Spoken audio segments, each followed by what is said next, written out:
everyone, and welcome to this episode of Shine Africa. I am your host, Reverend Abongta Mirabel Suringwa. On today's edition of the show, we want to talk to you about something that is common in most African countries. We're talking about corruption.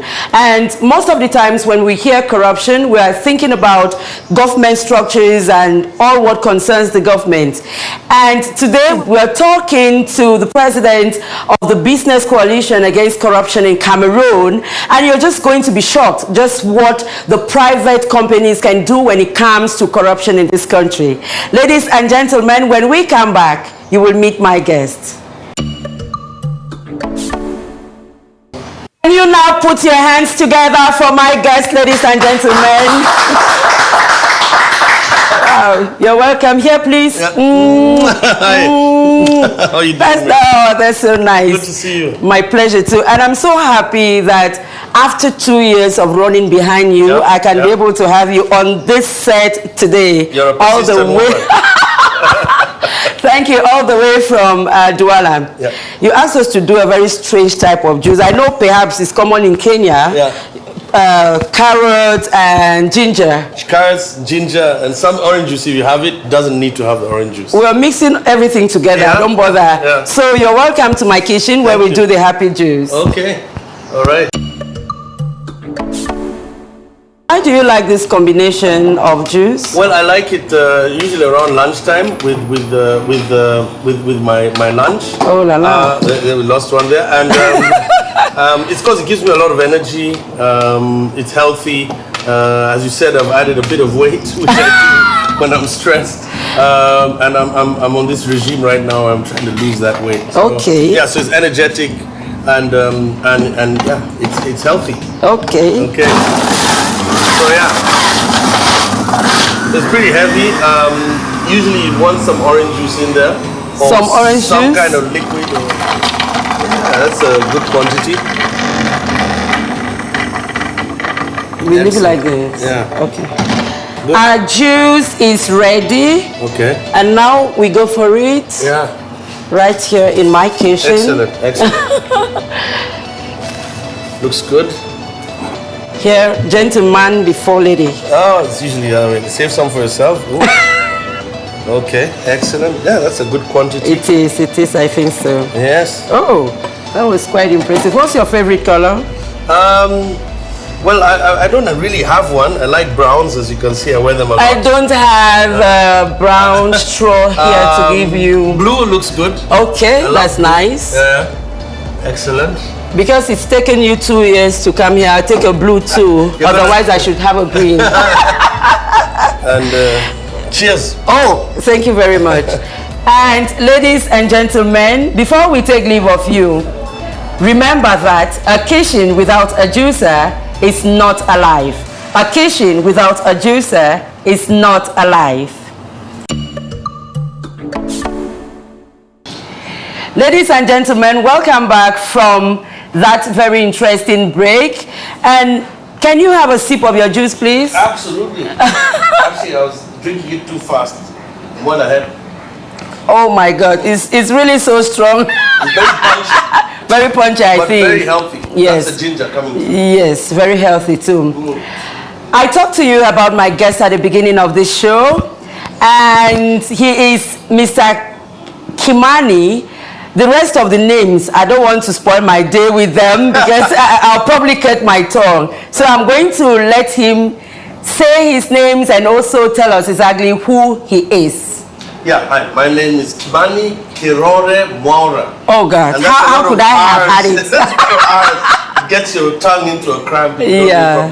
I'm the managing director for Guiness, Cameroon. Yes. SR. Yes. I've been doing that for almost the last 3 years. Yes. I'm a Kenyan. I'm married okay. to Nadia and blessed with 3 kids. Wow, okay, that makes us 2. Oh, exactly. Right. So yeah. So it's Oasis, Sienna, and Eden. My last one is okay. Yeah. So on this show, we want to talk to you as the president of the Business Coalition Against Corruption in Cameroon. So what is the Business Coalition Against Corruption in Cameroon and why? What? Okay, Why? So why? Well, let me start with the beginning. Formed in 2011. Okay, so I am here standing on the shoulders of guys who've worked hard before me. It was an initiative of the British Business Association, and basically it was all about coming in as a private sector to support and help the initiatives against corruption by government and public sector.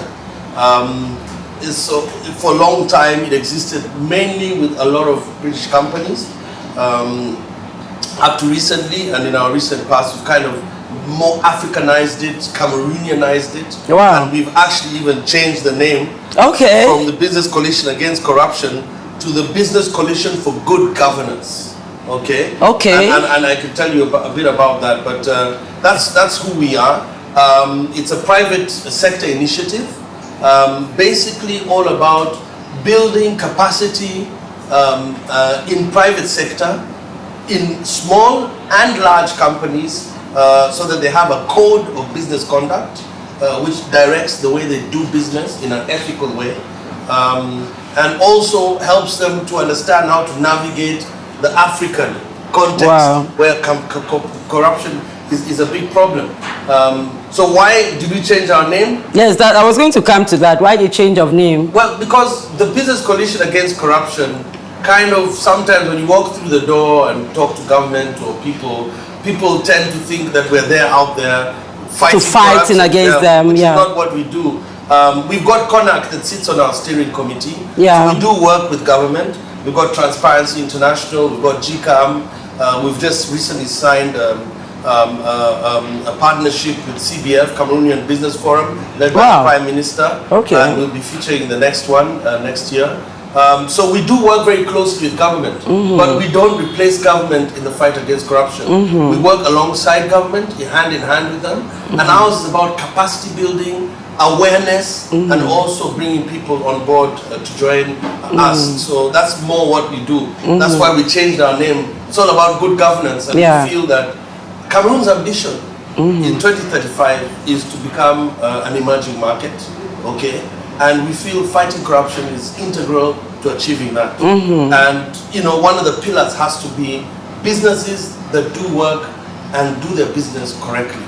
And that's where we come in. Okay. Yeah. So before we come back to why would this private sector want to engage in something that is almost principally concerned with with government structures, I would like to find out from you. We talked about you. On Shine Africa, we like to feel very free. Right. Where we didn't talk about a young man like you being at the helm of all these big things. Right. So how schooled are you? I did my primary school, obviously, my secondary school, and I did university. Okay. I was very privileged. All of that in Kenya? No, not in Kenya. My parents traveled a lot. My dad was a diplomat. Okay. And my mom was a businesswoman. So we lived in Europe for a while, where I started my basic education, moved back to Kenya, finished my high school. Okay. And then I was privileged enough to go to the States and do my undergrad. So yeah, I've kind of studied a bit all around. In Cameroon, we'd say that you are an ajebota. Ajebota. A soft child. Well, let me warn you. Born with a golden spoon. That might be the interpretation. But my dad was a tough guy. Okay. So when he sent me to high school, he sent me to a school actually for the underprivileged. That's strange. Yeah, which happens to be Starehe Boys Center. You can Google it. The most disciplined school in Kenya. Oh my God. Yeah, with this is serious. Yeah, and that was generally, obviously, with an intention of making sure that I didn't grow up as a soft child. As spoiled as, okay. Yeah. So I was a boarder. I cleaned toilets. I ironed people's shirts. I brushed their shoes. I did the community service. And towards the end, towards my Form 4, I actually stopped going home and stayed summers in school. Wow. And we all wear the same clothes, no jewelry, very short hair, very disciplined school. And I see you have kept that very short hair. It's easier. But at least you can wear some jewelry today. Okay. Ladies and gentlemen, when we come back, we shall talk more about what the Business Coalition for Good Governance is doing in Cameroon. Let's have this musical break.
And I have to go there. I'm going to spoil your white shirt.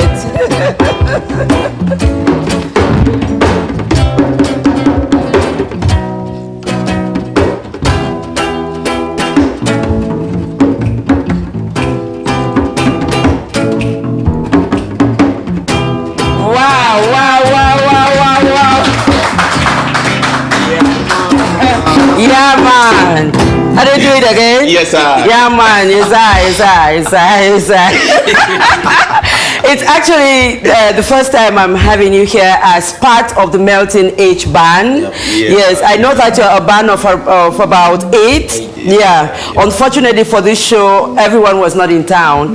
But then I have had you, Zante as an artist. I've had Julio Man as an artist, and this guy is always here on set. So, so I'd like to thank you very much. But it appears if there were no women, you would not be singing, huh? No, not that. You were like, This one is just a conscious song for women.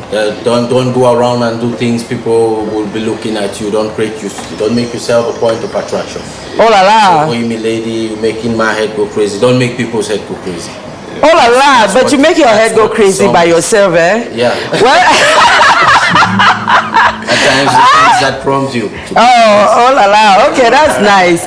So I'd like to thank especially the other members of your crew. Damien Blue is an artist on it. Yeah. Joel Bass, Leonard, DJ Aries, Small Boogie. Yeah, I'd like to thank them, even though they are not here. And I hope to have you again on my set some other time. Thank you very much for coming. You're too many of you. I cannot give you the pecs.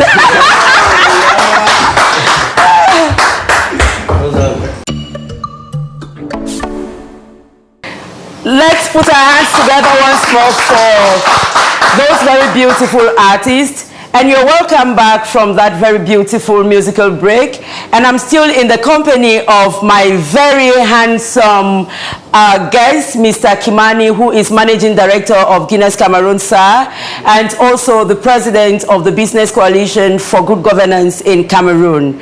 We have talked a little bit about who you are, about how the BCAC works. What's the new abbreviation for it, if the name has changed? BCGG. BCGG. Yeah. Okay. So now I want to talk to you about how it works on the ground, because one of the things I wanted you on this set is like we don't see you people often on the ground. I have met you a number of times, but it's at the level where not many people get to. Sure. Yes. So the common man doing business, because I've read through your flyers, you're working with small and medium-sized enterprises. Yeah. So how does the common man on the street, the common business person on the street get to you, first of all? So the way it's set up is we have a steering committee. Yeah, okay. And then we have an executive committee that actually runs the day-to-day. And that's probably where you get in touch with the guys. Okay. So like any successful organization in Africa, including families, a woman and women are behind the BCG. Oh la la, can I hear a shout out to that, please?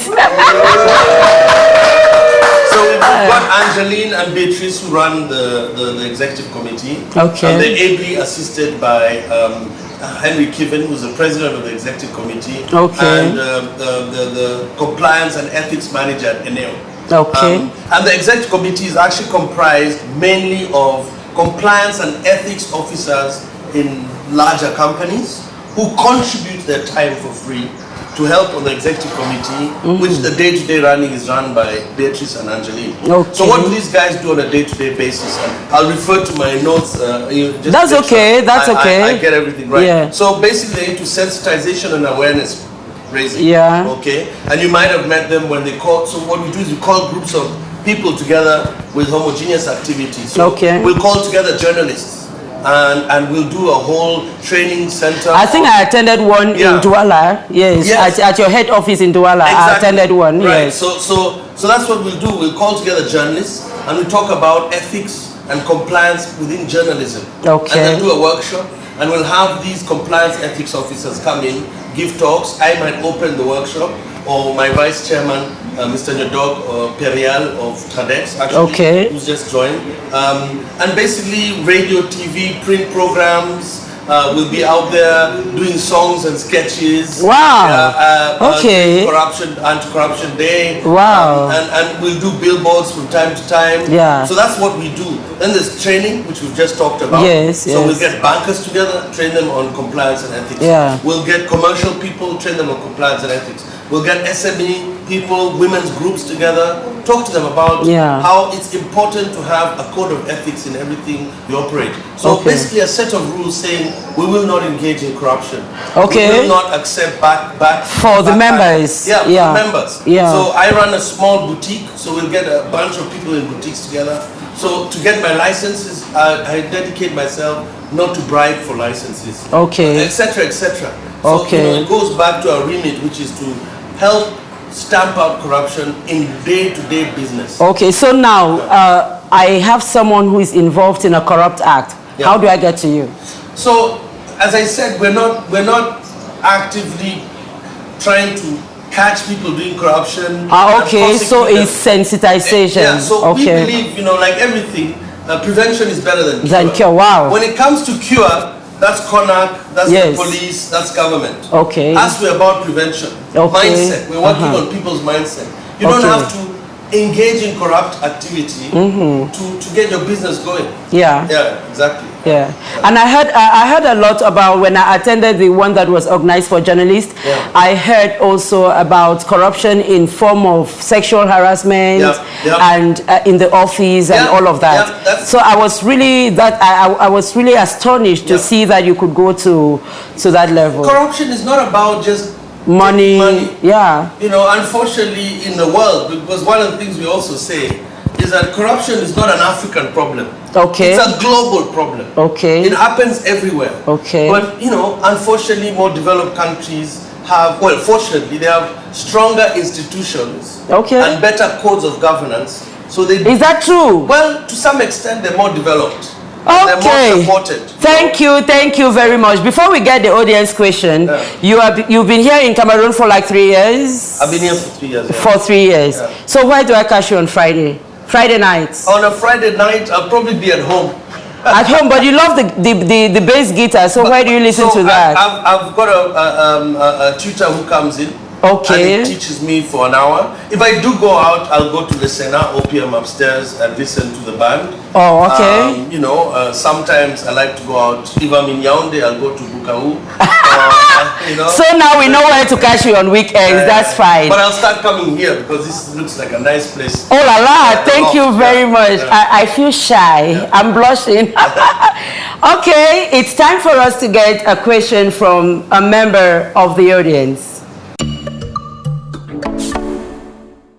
Looks like we have someone with a question. That should be a member of my team. So what would your question be?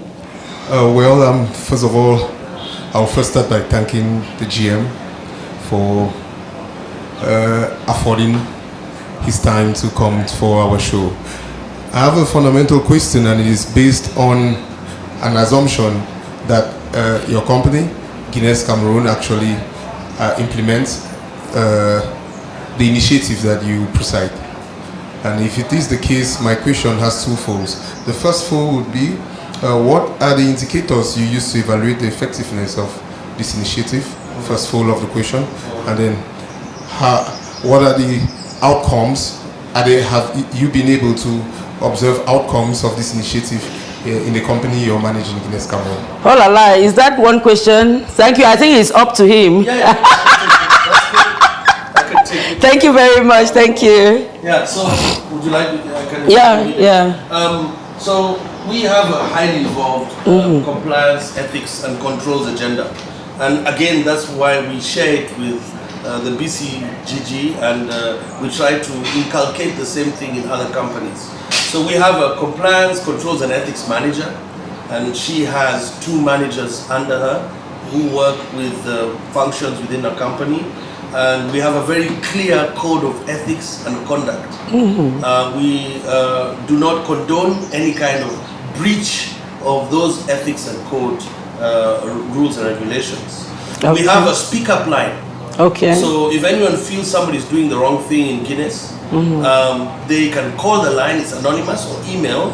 It actually is managed offshore, so it's not within the company. Globally, it's one person managing it for all of us, 197 countries, and they can report.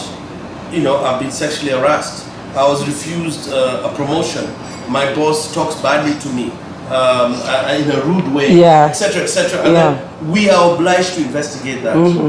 So we have investigators within the company. They investigate. So I think the question is basically like, you who started the initiative, how good is it implemented in your company? Yeah, I think you have answered the question. And now you have been on the hot seat. I want to be on the hot seat. I'm sure you were told you were going to ask a question. I was told I have the liberty. I'm audience now. Let it not be difficult, please. Okay. So I know you're a reverend. and you're also in the journalist. And journalist. You're a journalist. Yes. Professionally trained in both areas. So how do you come to be doing both? And how much reverent work do you actually do vis-a-vis the journalist work? Because we've seen a lot of the journalists. Well, maybe it's myself. I haven't seen much of the reverend. Yes. Yeah.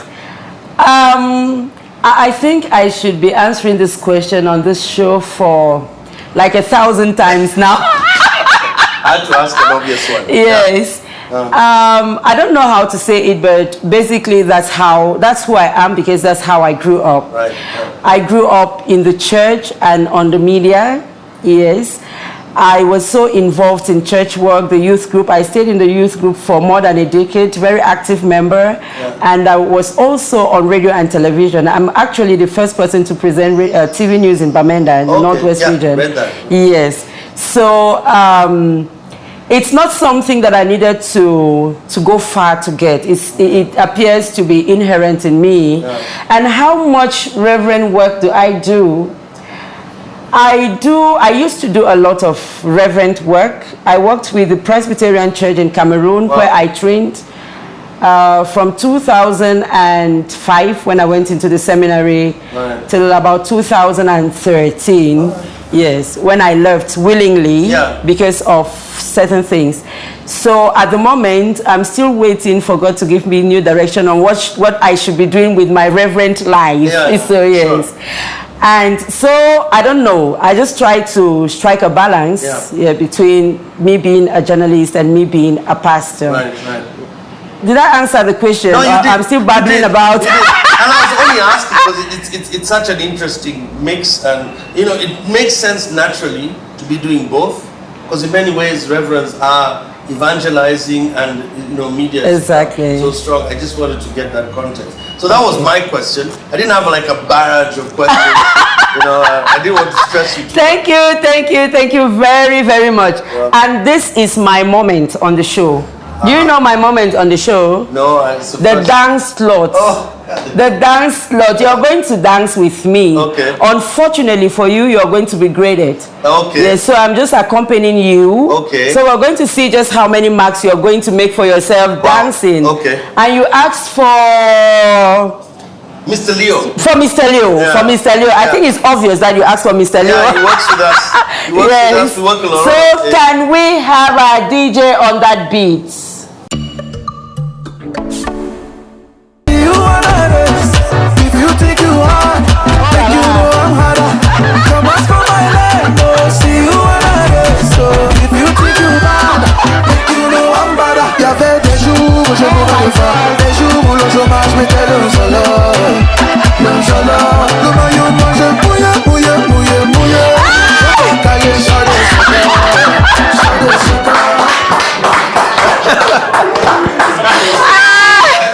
Oh my God! Please come back here. Oh no. This is so serious. You told me you were not able to dance, but that's quite the contrary of what you have done. You're a very good dancer. It looks like you operate at very high frequencies. No, I think I messed up when I tried to do the floss. My daughter told me to fill in, but I can't do it. Oh la la, but that was good anyhow. And so we're going to see how many marks you have made for yourself just dancing. Okay. Be democratic, huh? Exactly. You dance so well. I don't want to be judge of that. Yeah. And I'm not influenced. I'm not corrupting anyone. Oh no problems. Good governance. So, is it a 5? No. Is it an 8? No. That leaves us with a 10. I think for once you deserve it. Thank you very much. Yes, you deserve it. All right. And you are not going to sit down anymore. Okay, good. You're going to leave us here with your business signature. Okay. Someday, somebody watching across the African continent is going to see that you were here on Shine Africa. So get space. Let me look for a spot. I think up here is good. Okay. Oh my God. Okay, there you go. Wow. Right up there. He did it just here, right up here. So someone, can you put your name somewhere here? Yes, on the other side, yes. I'll put my name. Yeah, voila, Kimani. Voila. There you go. That's fine. Right. And on Shine Africa, you do not come and go back empty-handed. Wow, okay, thank you. And for representing Africa, we give you an African map with a seal on the back of it. So you're working at promoting Africa at very different levels. Thank you. So when you go back, you tell the people that you were here on Shine Africa, and of course, you have proof of that. Thank you. Thank you very much for coming. Please here. Again. Thank you very much.